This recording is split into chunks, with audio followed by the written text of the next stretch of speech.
On the line is Australian indie icon Emily Lubitz. Good morning, Emily. It's great to have you with us. Good morning, thank you. Thanks for having me. Oh, absolute pleasure. Look, Begin Again, the second single from your forthcoming debut solo EP, was released recently. Congratulations. What an amazing song. Thank you, thanks. Yeah, it's good to have it out. Yeah, that's great. Look, it's also the title track of the new EP, which will be out on November 4, of course. That's right. Yeah. Yes. Can you tell us a little bit about the song, how it came about and the inspiration behind it? So this song, Begin Again, I guess it's kind of my COVID song. You know, everyone had to write a COVID song. Right. I just wrote one and just, moved on. But I guess it's sort of like just about, everything kind of, shutting down, turning off, and everyone having to kind of, look at themselves, look at their lives, and then in a way kind of begin again. In one way or another, we all had to kind of start over. And I sort of, I think for a lot of musicians and our entire industry, we had to start over. And also, it sort of like coincided with me going solo and this departure from my band Tin Pan Orange that I'd been with for over a decade. Right. So I'd sort of had my third child, and I'd taken some time off before COVID, and then so anyway, it just felt like a big time for me as well to be starting over. Yeah, it's great. Look, and we also need to talk about the official lyric video for Begin Again. I think it's an absolute stunner. Look, isn't it beautiful? Yeah, look, we know Calindy Williams put the video together. But can you tell us a little bit, you mentioned it there, you sort of touched on it, but can you tell us a little bit about the video, the idea behind it and how it all came together? Yeah, so Calindy Williams is an amazing artist. She used collage for this lyric video, and I had, this idea of things kind of, some like a motif of some kind of repeating over, like kind of, and beginning, I guess, in life, like we get to the top of a staircase and then suddenly we realise we're kind of at the bottom of another staircase. Right, yeah. So that was kind of my brief, I guess, to her, and she just created this incredible collage where, using landscapes from vintage books and magazines, where the landscape kind of kept repeating, certain landscapes kept coming back, Yeah, look, it's fantastic. She's done an amazing job. I think it's great. Yeah, I'm very happy with it. Great. Too. Like I Do, which was the first single from the EP, is a wonderful song too.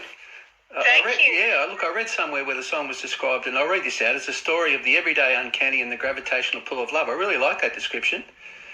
Me too, actually. I don't know who said that. Yeah, but whoever said it, it's a great one. Look, can you tell us a little bit about Like I Do as well? Yeah, so Like I Do is, I guess, about long-term relationship. Right. And looking back on, when you were young and how things have changed. So, I guess it's about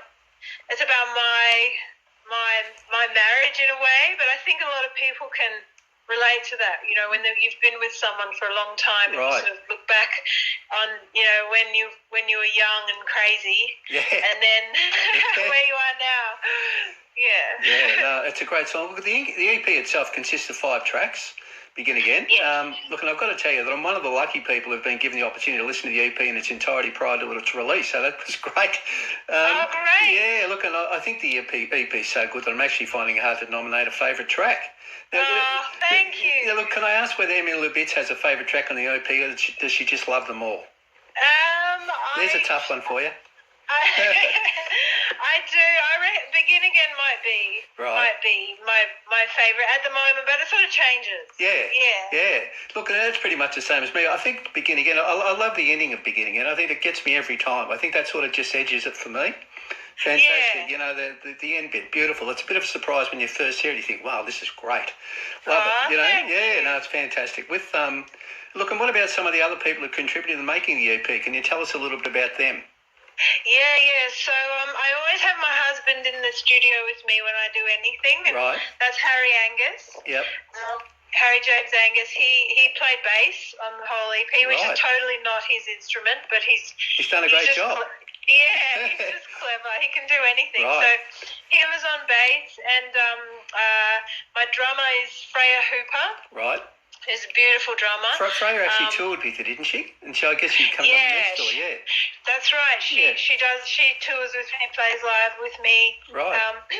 These are I live in Northern Rivers of New South Wales, and we recorded this up there. So, and she's originally from there. So, and then also Angie Hudson, who is also originally from Northern Rivers, who's now in San Francisco, but so not touring with me, but she's an amazing, beautiful guitarist. So all the guitar solos and everything is Angie. Yep. And Steve Schramm is the producer of the record, and he's just a very clever, talented person. So he brings a lot. He really brings a lot to the sounds and the arrangements and stuff. So that was the team. Yeah, fantastic. Look, and you mentioned the touring and touched on it. Shortly after the release of the EP, you'll be embarking on the Begin Again tour, which is taking in Queensland, New South Wales and Victoria, 8 dates in total. You must be really looking forward to that tour. Yeah, I'm really excited. There's beautiful venues and Queen's Cliff Festival. Right, of course. And some really beautiful spots. So I'm excited. Yeah, look, as Victoria, you might see a bit of decent weather down here. by November, I tell you what, it hasn't been great. That'd be nice. But we sort of think it's spring. The calendar says it's spring, but it's a bit hard to actually believe here in Warrnambool. I know. Don't know whether you know much about Warrnambool on the Great Ocean Road down in southwest Victoria. Warrnambool, did you say? Yeah, that's right. I have been there. Oh, okay. It's pretty gorgeous. Yeah, it's a nice place. The weather sometimes, look, and don't get me started on the weather, but we haven't had much of the spring so far. It's still been like winter, but anyway, it can only get better. I'm sure it's coming. Yeah, it's coming for you when you come down here. That'd be great. Look, it was only quite recently, of course, that you did the single launch tour, which took it a fair chunk of the country. Yeah, how did that particular tour go? Yeah, it was great. It was really fun. I was just doing that one with the trio, so just me on guitar, and I have now Winona Miller on bass, who's a beautiful bass player and doing BVs, and then Freya on drums. So it was a stripped-back kind of fantastic lineup, and it was a really fun tour. Yeah. The next tour I'll be taking another guitarist, so the sound will be a little bit fuller. Right. Which will be fun too, yeah. Yeah, look, on that tour you supported Paul Kelly and Paul Bukowski on parts of it. Yeah, look, as a solo artist, you've supported some other wonderful artists. I've got here Martha Wainwright and Claire de Bowditch. Yes. Immediately, they come to mind. Look, it must be great being asked to support artists of this calibre. It's so fun. It's such an honour, to be able to open for those people and those kinds of artists. Like, they have such amazing followers. The crowd is always so interested in music, and so it's as a support act, you never really expect. You can't expect people to listen to you or love you. You just got to go out there with an open mind, but those, when you're playing for those kinds of artists, their followers are just so interested and that's great, and open to you. It's fantastic. It's always a pleasure. Look, we need to talk about Tin Pan Orange for a moment, if that's okay. Look, it's fair to say I think that things have been fairly quiet in that regard in relation to the band recently. That's right. It's been a while. So Tin Pan, I mean, there's a lot of love still in that band. We still love the tunes, and it's my brother who is in one third of the band, and me and Alex Burkoy, who's our sort of multi-instrumentalist. And we miss each other. We miss the band. We laugh a lot on tour. I bet, yeah.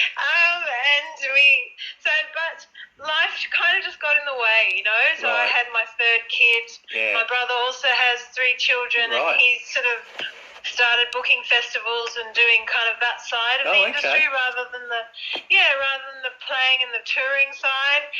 And and then COVID hit, and think, and it just felt like a natural time to kind of go solo. But I get asked a lot. We all get asked a lot. I bet you do. We'll come back, Yeah. and there will definitely be a reunion tour. One of these days. Great. And we'll do it with gusto. Yeah. Yeah, that'll be fun. We'll absolutely look forward to that. Fantastic. Look, what about future plans for Emily Lubitz as a solo artist? Post the release of the new EP, the upcoming tour, are there any plans in place, or is it a bit too early for me to be asking that? Yeah, no, there's plans. I mean, Okay. I just, I'll be touring. I'll be touring through summer with some festivals and other club shows and stuff. Haven't been announced yet, but will be. And then I plan to do an album next year. An album, fantastic. So, great. Yeah. Cannot wait for that. So I got it's really early, sort of just the planning stage there, or just an idea so far. No idea when it's no idea when it's going to be released. I'm after a bit of an exclusive here. No. No, I wish I could give you an exclusive. Oh, thank you. I wish I knew. I'd give myself. Yeah, sometime next year. That's good enough. That's an exclusive. Yes. Yeah, exactly. Yeah, 2023. Look out. Yeah, no, great. With and before we let you go, can we go back to the very early days of Emily Lubitz's music career for a moment? Yeah. Yeah. Look, do you recall when it was when you decided that you wanted to be a professional musician? Yeah, that's interesting. I think it kind of crept up on me. Like, okay. I didn't plan to be a professional musician when I was, a teenager, or I think probably in my early 20s. So I came, in a way it was a bit late, although, a lot of people come later, but early 20s, we just started. My brother and I were playing, and we started, doing gigs. We'd go up to Darwin and play up there for the dry season, and we'd make more money there than I could make, being a waitress. Right, yeah. So it wasn't a lot of money. Yeah. It was like more than a waitress, which was good and heaps more fun. Right. And I just think and then we started getting picked up by folk festivals and just got into that folk festival circuit, started releasing albums, and it just kind of was like, oh, okay, now this is kind of what we're doing, and it was sort of incremental. Yeah. And I think my focus and ambition and to be a musician was incremental, and it was like, it wasn't sort of gung ho from the beginning. Right. And then I realised that it was, a pretty amazing life, I suppose. I didn't have to deal with peak hour traffic. and then, it has stuck. It's stuck. Fantastic. Yeah. And you mentioned Darwin. Look, and that was your very first gig. Well, I know you started off busking. Yeah, we busked in Darwin. Yeah. So that was sort of. And what about look, and this will really test your memory. Do you recall your first formal gig, or indoor gig, or fest, whatever?